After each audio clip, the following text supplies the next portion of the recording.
Good evening, everybody. DJ Styles here at Custom Corpses. Okay, Nick Malpagano, I want to thank you so much, sir, for showing us your technique.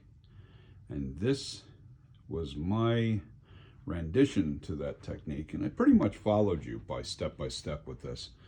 I kind of really did change a few things, but not much. Nothing to even mention, actually.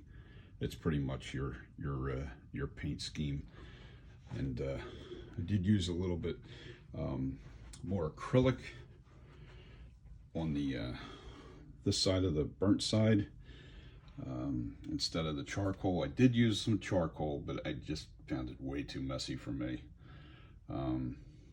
It's acrylic underneath of the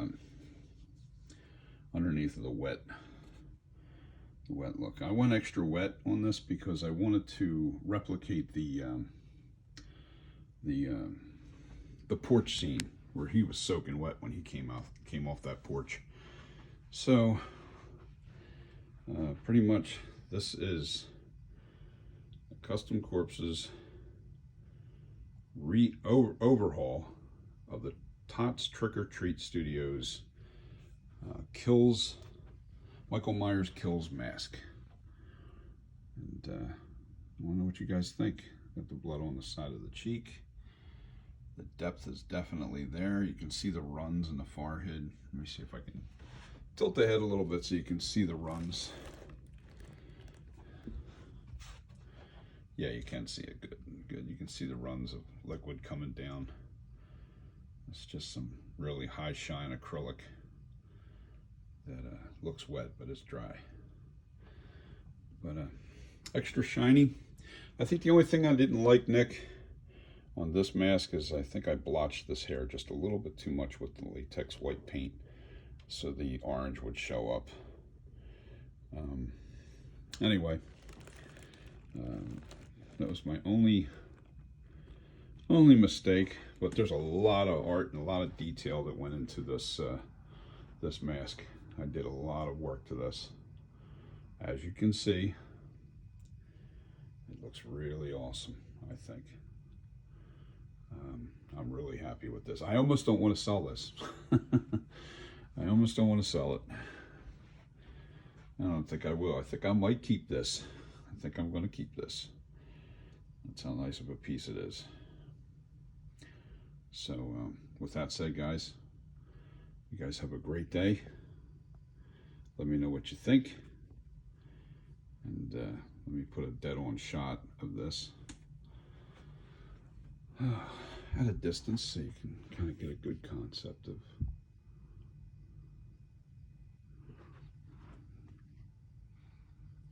size, the depth. Look at those eyes. The eyes have it. But yeah, this mask here, man, I'm telling you, it looked awful when I got it at the store, but the overhaul definitely does it justice. You really can't see the detail in this mask until you overhaul one of these and really do the right job, right paint job to it. The details are really in the mask. They're really there. I didn't add nothing to this mask. Everything you see, all those little cracks and those little crevices, they're all in the sculpture. You just have to learn how to bring them out, and that's the hard part. I think that's the hardest part is creating the depth in this mask, getting that depth. And the depth is all done with the washes. You know, you got to be careful that you don't wash too much away. It's a process. But I think I've got the secret down as far as how to create that depth now. I really do. You know, took a few tries because I did a few tries on this until I got the right consistency of my wash. But once I did, I was happy with the results. Anyway, you guys have a great weekend, or week, should I say, because the weekend's just about done. And you know, give me your comments. This is the fire mask. This is to replicate the the mask on the poster. When he's standing on the porch and the place is burning, Laurie Strode's house is burning to the ground, so to speak. When he's standing on the porch and the poster art shows the mask just like this, you know. So this is the fire poster mask. I don't think I'm going to be doing a lot of these. My man Nick does a great job with them, and why should I add to the...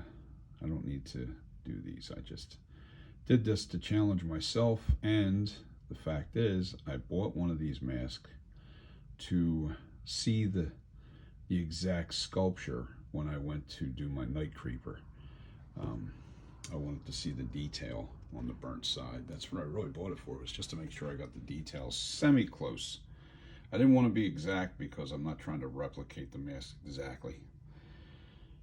But I bought this mask knowing that I was going to have to unload it, and I figured when I saw Nick do that fire mask, I was like, oh man, he just sold my mask for me.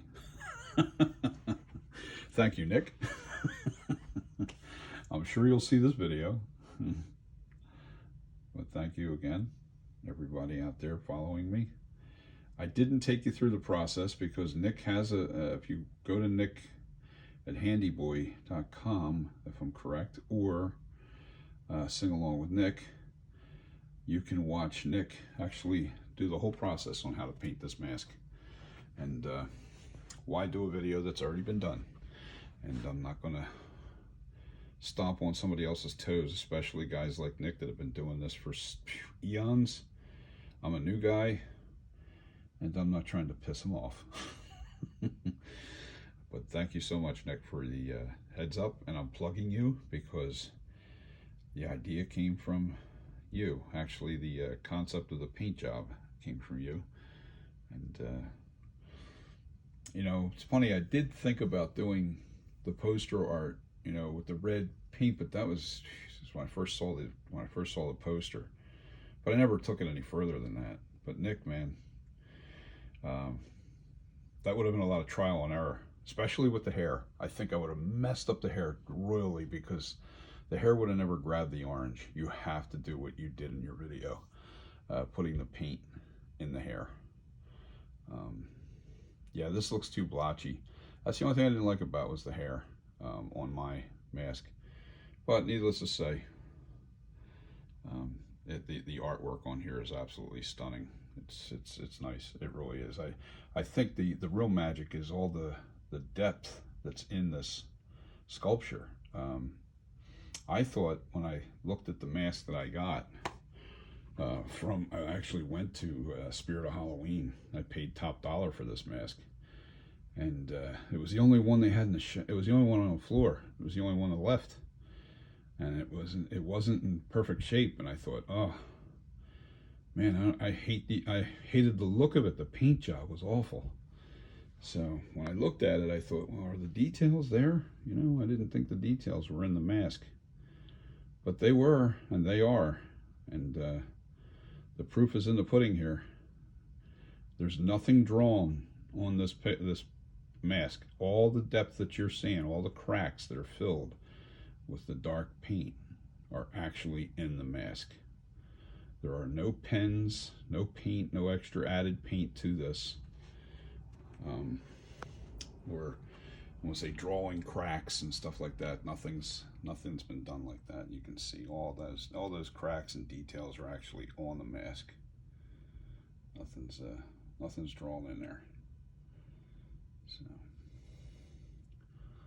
a lot of depth. I love the shine. I do. I just really love the shine. Maybe some people won't like that, but I love it. Man, it's a really nice mask. And it went from garbage to a masterpiece, I think. Really nice.